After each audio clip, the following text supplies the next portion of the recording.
नमस्कार। दिनांक 30 अक्टूबर 2023 से 18 मई 2025 तक राहु और केतु अपने अपने गोचर में परिवर्तन कर रहे हैं।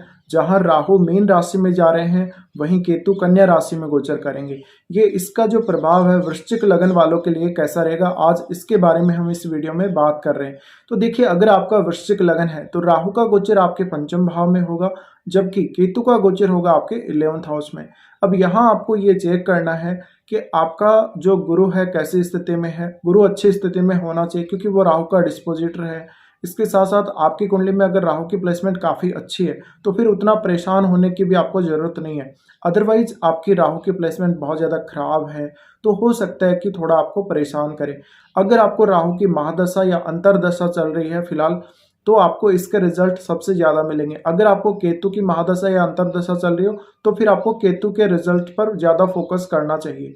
अब बात करते हैं यहाँ पे, आपको देखिए पहले एक्सपीरियंस रहा होगा ऑलरेडी कि आपका राहु जब भी महादशा या अंतरदशा में अगर आया है तो उसने आपको कैसा रिजल्ट दिया है पहले के गोचर में। तो आप ये तो जानते हैं अपनी कुंडली के अकॉर्डिंग कि आपकी कुंडली में जो राहु बैठा हुआ है वो आपको कैसे रिजल्ट दे सकता है। अब गोचर वाले की बात हम कर ही रहे हैं तो यहाँ देखिए, सबसे पहले आप अगर ये देखेंगे कि राहु पंचम भाव में गोचर कर रहे हैं और राशि कौन सी है, मीन राशि। मीन राशि वो राशि है कालपुरुष की कुंडली में जो 12वें भाव में आती है। अब 12वां भाव एकदम पूरा ऐसा है जहां हम कोई चीज को यूज कर लेते हैं, कोई चीज का दान कर देते हैं, यानी जो कुछ भी हम अपने काम के लिए, अपने किसी भी दूसरे काम के लिए यूज कर लेते हैं, उस चीजों का हम लॉस कर देते हैं, खत्म कर देते हैं, चीज की उपयोगिता को नष्ट कर देते हैं।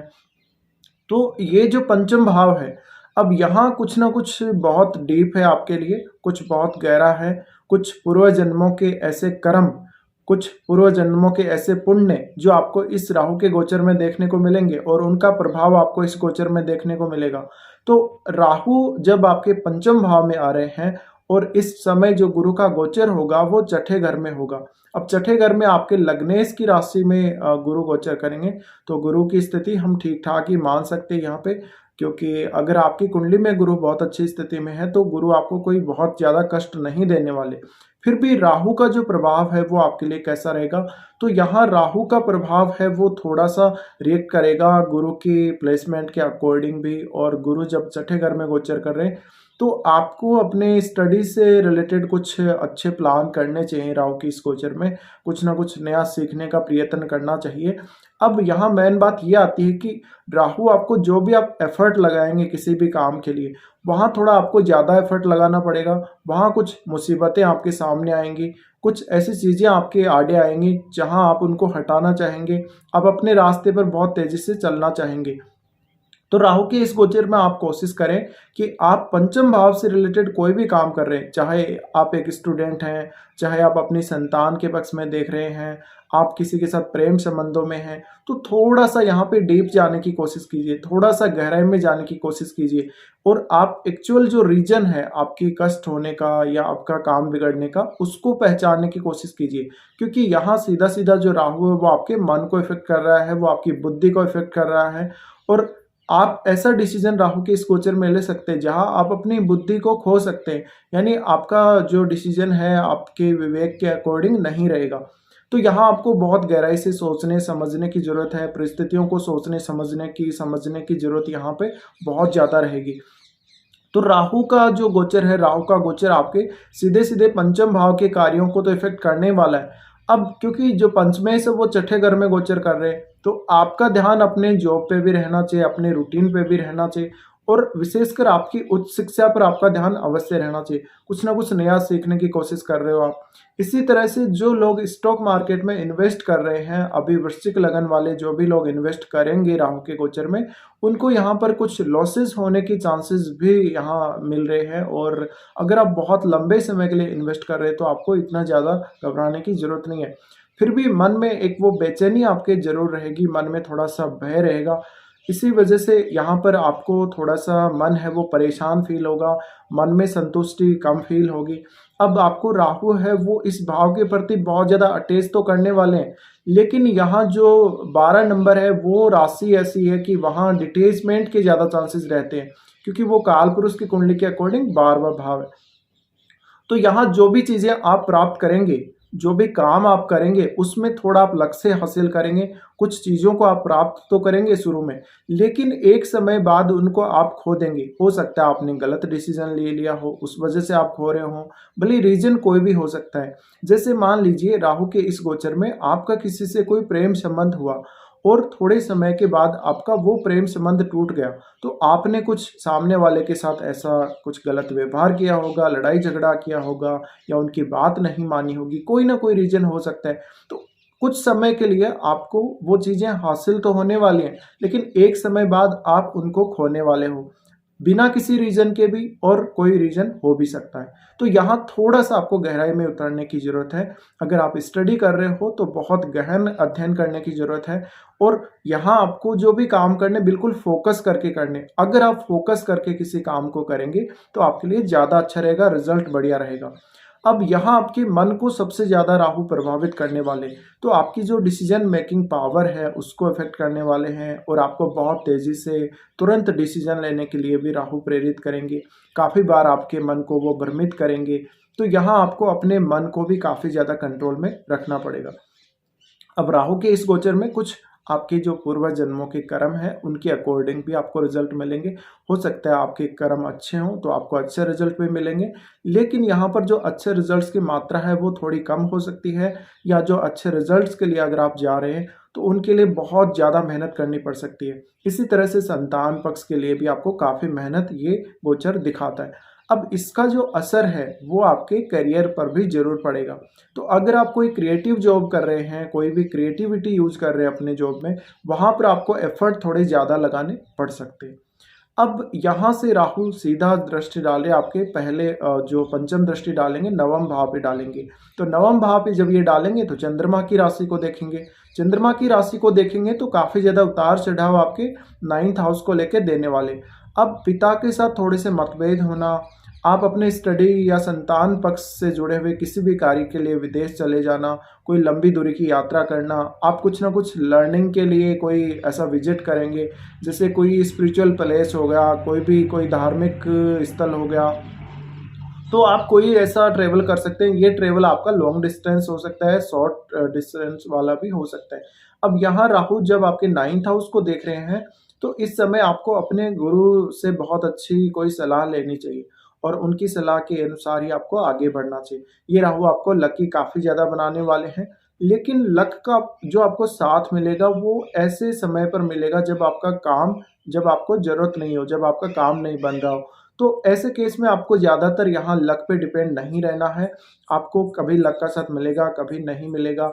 और नवम भाव को जब राहु देख रहे हैं तो आपके जो एजुकेशनल जो कार्य हैं, हायर एजुकेशन है, और भी जो आपके काम हैं नवम भाव से संबंधित, उनमें काफ़ी ज़्यादा उतार-चढ़ाव देखने को मिल सकते हैं। या कई बार ये भी हो सकता है कि आप नवम भाव से संबंधित कार्यों में कोई भी डिसीज़न ठीक से नहीं कर पा रहे हो। तो ये आपको ध्यान रखना है। इसके बाद राहु देख रहे हैं आपके लाभ स्थान को, जहाँ केतु का भी गोचर हो रहा है। तो आपको लाभ कमाने की, अपने क्रिएटिव स्किल्स को यूज़ करके धन कमाने की इच्छा, या कहीं से भी शॉर्टकट तरीके से पैसा कमाने की इच्छा काफ़ी ज़्यादा रहेगी। थोड़ा-सा यहाँ पर आप अपना स्पेक्युलेटिव माइंड है उसको भी यूज़ करेंगे, लेकिन उसका रिज़ल्ट आपके लिए अच्छा रहेगा या बुरा रहेगा, ये आपके चार्ट पे डिपेंड करता है। तो यहाँ अगर कोई भी आप स्पेक्युलेशन की तरफ जा रहे हैं तो बहुत ही सावधानी से कदम रखने की ज़रूरत है। अब राहु जब आपके लाभ स्थान को देख रहे हैं, तो लाभ स्थान से संबंधित रिजल्ट्स में कुछ ना कुछ कमी यहाँ करने वाले हैं। एक समय के बाद वो रिजल्ट्स आपको उस हिसाब से नहीं मिलेंगे जिस हिसाब से चाह रहे हैं, या आप जितना रिजल्ट चाह रहे हैं उतना रिजल्ट आपको मिलेगा नहीं। तो कुछ ना कुछ कमी भी आपके लाभ स्थान में यहाँ देखने को मिल रही है। पंचम भाव में भी देखने को मिल रही है, तो लाभ स्थान में भी देखने को मिल रही है। तो यहाँ धन संबंधी मामलों में थोड़ा-सा आपको अवेयर होने की ज़रूरत है।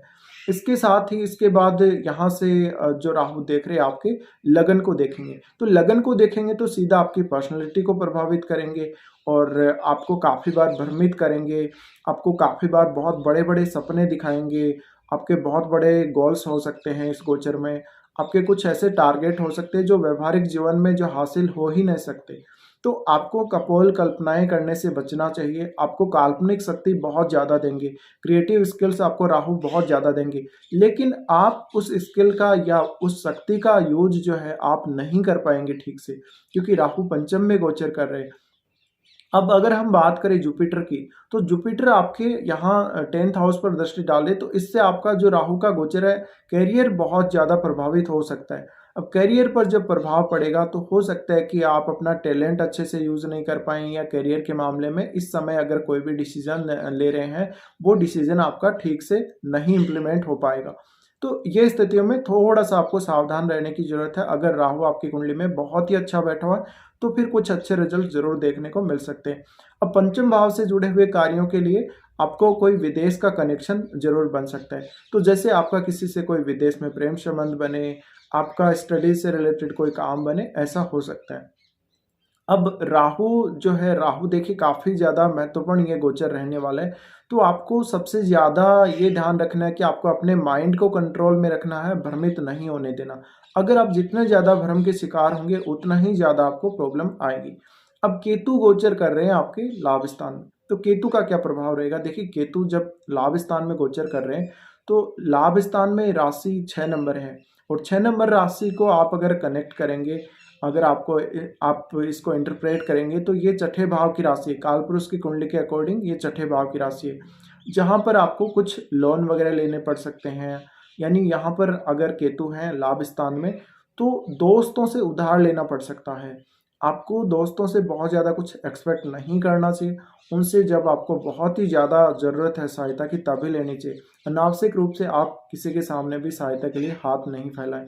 इसी तरह से कुछ आपके जो फ्रेंड होंगे, या वो बहुत अच्छे हो सकते हैं, पर उनकी तरफ से या तो आपको साथ मिलेगा नहीं, अभी तक जो लोग आपका काफ़ी अच्छे से साथ दे रहे थे, वो आपसे दूर हो जाएँगे, या फिर कोई ना कोई कमी आपको ज़रूर ऐसे केस में देखने को मिल सकती है।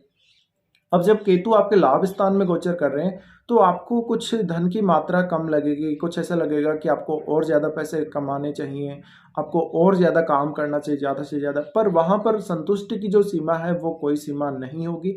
इस वजह से आप काफ़ी ज़्यादा परेशानी में कई बार पड़ सकते हैं इस गोचर में। तो यहाँ जब केतु होंगे, आप धन तो काफ़ी ज़्यादा कमाएँगे, लेकिन यहाँ पर एक और फैक्टर है कि आप जो भी धन कमाएँगे, उसको सुरक्षित रखना ज़्यादा पसंद करेंगे, और उसको यूज़ करना काफ़ी कम पसंद करेंगे। इसी तरह से आपको किसी से भी, आप अगर किसी के कॉन्टैक्ट में हैं, कोई बहुत हाई प्रोफाइल वीआईपी लोग हैं, उनसे कुछ भी एक्सपेक्ट ना करें। तो यहाँ केतु थोड़ा-सा जो सैटिस्फैक्शन है वो कम देने वाले हैं। आपके अपने बड़े भाई के साथ संबंधों को लेके कुछ प्रॉब्लम्स यहाँ सामने आ सकती हैं। इसी तरह से आप अगर कोई ग्रुप से मिलके काम कर रहे थे, या आप एक नेटवर्क में जुड़े हुए हैं कहीं भी काम करने को लेके, तो वहाँ थोड़ा-सा डिटैचमेंट आपको फ़ील होना दिख रहा है। तो कुछ इस प्रकार के परिणाम आप लोगों को मिल सकते हैं राहु और केतु के इस गोचर में। लेकिन आपको अपने पूरे चार्ट को एनालाइज़ करना बहुत ही ज़्यादा ज़रूरी है, क्योंकि अगर आपको मान लीजिए राहु का आपको परिणाम देखना है, और राहु की महादशा आपको चल ही नहीं रही, आपको केतु की महादशा चल रही है, तो फिर आपको केतु पर ज़्यादा फ़ोकस करने की ज़रूरत है। या फिर आपको केतु की अंतर्दशा चल रही है, तो आपको केतु पर ही ज़्यादा ध्यान रखने की ज़रूरत है। तो उसके बाद आपको राहु से बहुत ज़्यादा परेशान होने की ज़रूरत नहीं है। अब यहाँ कुछ लोग आपको डराने के लिए ये भी बोल सकते हैं कि जो राहु और केतु हैं काफ़ी बुरे परिणाम देंगे, लेकिन इनके परिणाम ना तो बहुत ही बुरे होंगे, और ना ही बहुत अच्छे होंगे। एक मीडियम परिणाम हम मान सकते हैं। लेकिन यहाँ राहु जो मीन राशि में है, मीन राशि में राहु की इतनी ज़्यादा चलती नहीं है, तो कुछ ना कुछ सैटिस्फैक्शन आपको कम ही मिलेगा हालाँकि, पर फिर भी राहु आपका उतना बुरा भी यहाँ नहीं करने वाले हैं। तो कुल मिलाकर हम डिस्कस कर चुके हैं। फिलहाल ये वीडियो देखने के लिए धन्यवाद।